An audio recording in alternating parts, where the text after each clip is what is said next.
अस्सलाम वालेकुम guys, good morning, good afternoon. Welcome करता हूँ आपको टूरिस्ट गाइडलाइन.com में। उम्मीद करता हूँ सब लोग मज़े से होंगे और आज के एक लेटेस्ट अपडेट के साथ हाजिर हुआ हूँ जो कि रोमानिया वर्क परमिट के हवाले से है। रोमानिया वर्क परमिट दे रहा है, जी हाँ बिल्कुल, रोमानिया वर्क परमिट दे रहा है। स्पेशली इंडिया, पाकिस्तान, नेपाल, बांग्लादेश, जितने भी ये एशियन कंट्रीज़ है, यहाँ से उन लोगों को अभी काफ़ी तादाद में वो जो लेबर वर्कर्स है या जो प्रोफेशनल लोग हैं वो चाहिए। इस टाइम पे बहुत ज़्यादा तादाद में चाहिए, लेकिन इसके लिए आपने अप्लाई किस तरह करना है, इसका सही तरीक़ाकार क्या है, कौन कौन से कैटेगरीज में उनको लोग चाहिए, कहाँ से आप अप्लाई कर सकते हैं, जो कि एक जेन्युइन तरीक़ाकार हो, जो आप जहाँ पर आप लोगों के साथ फ्रॉड ना हो, वो सारी डिटेल हम इस वीडियो में हम बात करेंगे इसके बारे में। इससे पहले आप लोग मेरे इस चैनल पे अगर नए हैं तो इसको सब्सक्राइब कर ले और बेल आइकॉन पे प्रेस कर ले, ताकि तमाम आने वाली नई अपडेट्स जो कि टूरिज़म के हवाले से हो या विज़िट वीज़ा के हवाले से हो या जॉब रिलेटेड, जहां बाहर ममालिक में जितनी इंटरनेशनल कंट्रीज़ में नए जॉब्स आते हैं उसके हवाले से हो, तो उसके लिए आपको ये चैनल सब्सक्राइब करना बहुत ज़रूरी है। चलते हैं अपनी वीडियो की डिटेल में और आपको बताते हैं कि लेटेस्ट न्यूज़ जो रोमानिया के हवाले से है। तो बहुत से लोग मैसेजेस कर रहे हैं मुझे कि क्या रोमानिया वाकई में वीज़े आजकल दे रहे हैं, या ये जो ट्रेंड चल रहा है ये वैसे फ्रॉड जो जितने भी लोग फ्रॉड करते हैं, एजेंट्स लोग होते हैं, वो लोगों से पैसे लेते हैं एडवांस और इसके तरीके बताते हैं कि रोमानिया में जॉब आए हैं और आप इस तरह अप्लाई कर सकते हैं। तो ये ट्रेंड जो चल रहा है ये बिल्कुल सही है। रोमानिया जो है वर्क परमिट दे रहा है। तो अभी रोमानिया वर्क परमिट क्यों दे रहा है, इसके हवाले से मैं आपको बताता चलूँ कि रोमानिया के जितने भी अपने लोग हैं, सिटीज़न है वहाँ के, तो वहाँ पर अभी दो टाइप की कैटेगरीज है। एक है वेस्टर्न, एक है ईस्टर्न। अभी ईस्टर्न जो जितने भी ममालिक है ईस्टर्न यूरोप में ये है कि रोमानिया जैसे कंट्रीज़ या एक दो तीन और ऐसे कंट्रीज़ है जो कि ईस्टर्न यूरोप में आते हैं। तो ईस्टर्न यूरोप में उसकी जो करेंसी है वो थोड़ी कम होती है, और जो वेस्टर्न है वहाँ पर शेंजन कंट्रीज़ में होते हैं तो उसकी जो करेंसी है उसका रेट जो होता है वो हाई होता है। इसलिए जो रोमानिया के सिटीज़न होते हैं वो ज़्यादातर वेस्टर्न यूरोप में जाते हैं और वहाँ पर काम करते हैं, क्योंकि वहाँ पर उनको जो सैलरी है वो बहुत ज़्यादा मिलती है।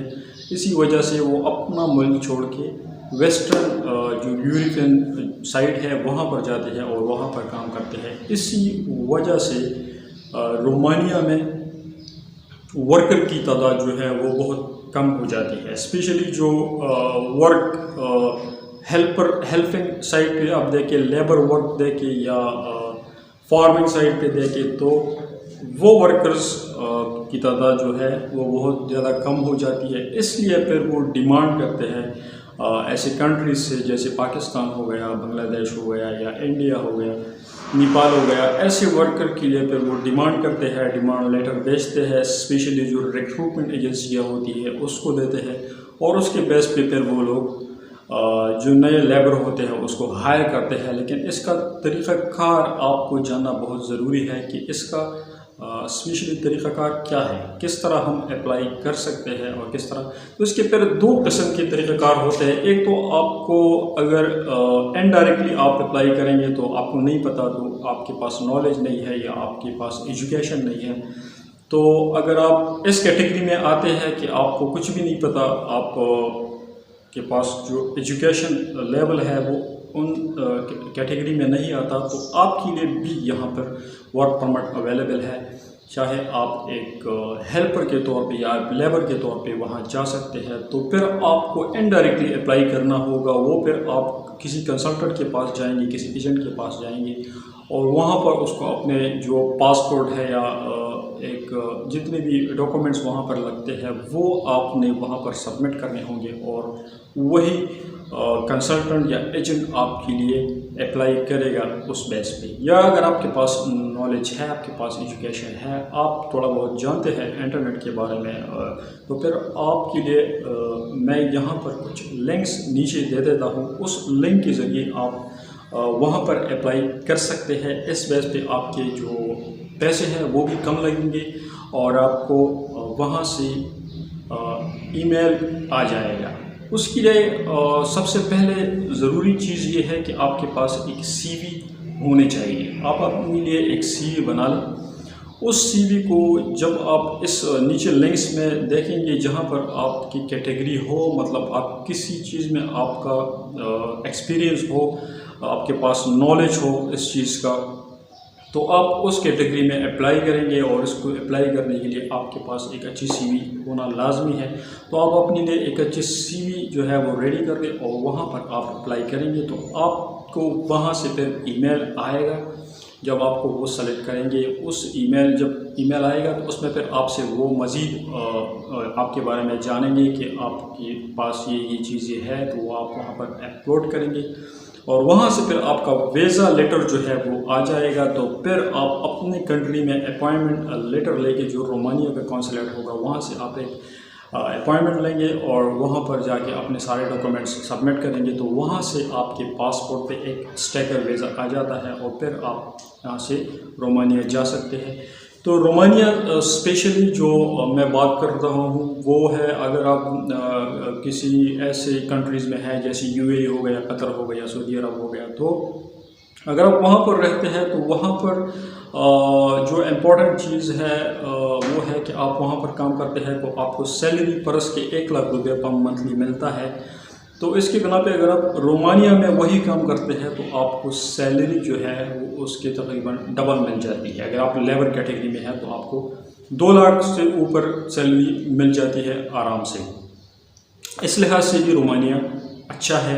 और दूसरी उसमें अच्छी बात यह है, अगर आप रोमानिया में 5 साल तक काम करें तो आपको वहाँ की परमानेंट रेजिडेंसी मिल जाती है। और एक बार आपको वहाँ की परमानेंट रेजिडेंसी मिल गई तो फिर आप जो वेस्टर्न यूरोप है आप वहाँ पर भी जा सकते हैं और वहाँ पर भी काम कर सकते हैं। तो ये 2 अपॉर्चुनिटी बहुत अच्छी है, क्योंकि अगर आप इस साइड पे दुबई में, सऊदी अरब में, कतर में कितना भी काम करें, एक तो आपको वहाँ की रेजिडेंसी नहीं मिलती, दूसरी वहाँ की सैलरी भी कम है।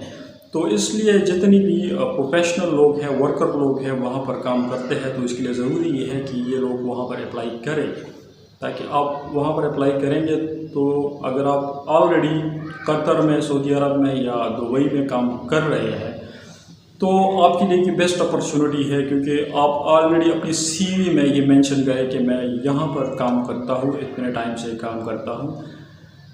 तो वो आप सीवी में अगर मेंशन करेंगे, उसको भेजेंगे, तो डेफिनेटली आपको वहाँ से रिस्पॉन्स आ जाता है। तो आपके लिए ज़रूरी ये है कि आप अपने लिए एक अच्छी सीवी बना लें और नीचे जो लिंक्स मैंने दिए हैं इस पर आप अप्लाई करें। इसके बावजूद आपको इसमें कोई प्रॉब्लम आता है तो फिर आप नीचे कमेंट भी कर सकते हैं मुझे, तो मैं आपको पूरा एक जो इसका तरीक़ाकार होता है वो बाद में मैं आपको समझा दूंगा स्टेप बाय स्टेप। लेकिन अभी फ़िलहाल के लिए आप इस पर यहाँ पर अप्लाई करें, क्योंकि आजकल रोमानिया का ट्रेंड चल रहा है और रोमानिया वीज़े वर्क परमिट जो है वो इशू कर रहे हैं और बहुत से लोगों को वर्क परमिट मिल गए हैं। तो ये एक सच्ची बात है, रोमानिया वर्क परमिट दे रहे हैं, लेकिन फ्रॉड से बचे। जितने भी लोग हैं वो एडवांस पैसे किसी को इस बेस पे मत दे। पहले आप ख़ुद से अगर आप कर सकते हैं तो नीचे जो लिंक्स है इससे आप ख़ुद से अप्लाई करें और इसको पूरा गूगल पे सर्च करें, आपको पूरा पता चल जाएगा कि क्या सिस्टम है, क्या तरीक़ाकार है। वहीं से आप अप्लाई करें, आपको डेफिनेटली रिस्पांस आएगा।